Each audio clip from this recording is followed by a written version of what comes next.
Okay, morning. I'm here in Barbadello. Made it to my albergue fine. Had a lovely little meal. There's only about maybe 8 of us in the albergue, so it was nice and cozy. Although probably 6 out of the 8 were snorers, and it's just what you get, I guess.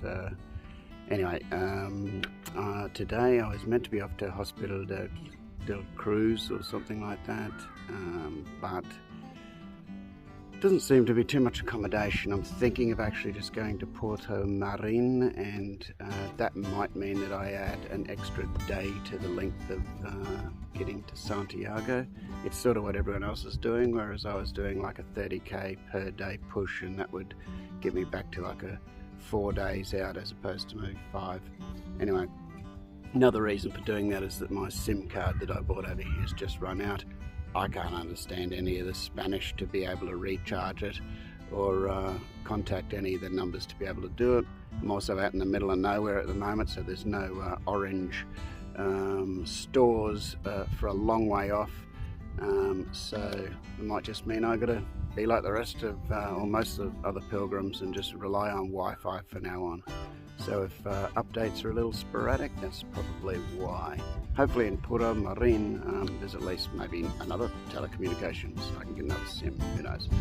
Anyway, today a tricky one that I definitely don't know much about, but obviously we've all heard about. I'm going to dedicate the walk to those suffering or those with autism spectrum disorder, otherwise just known as autism, or a person with autism. Basically the symptoms of, from what I've read, of people with that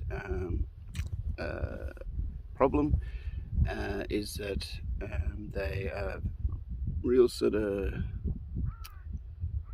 they have trouble sort of with personal interactions with people. They like to sort of stack things up and line things up, and they get very fixated on specific interests and things like that.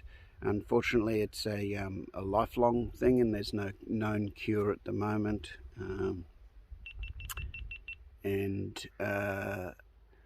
But it's not just the child or itself, because it is a childhood. It is onset in childhood. It's not just the child itself that has to live with these problems or difficulties, but the family themselves. So I guess from a mental health perspective, people with autism can have mental illnesses, but they're not one and the same. They're not related.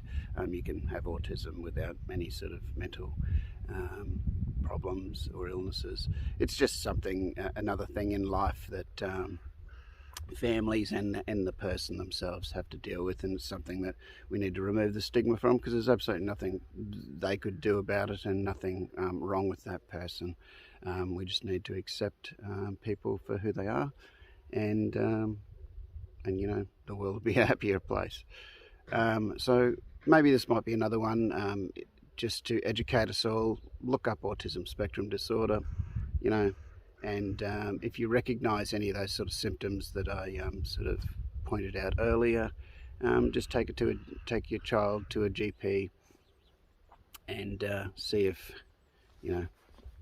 they can find out more and give you some tools to deal with the situation.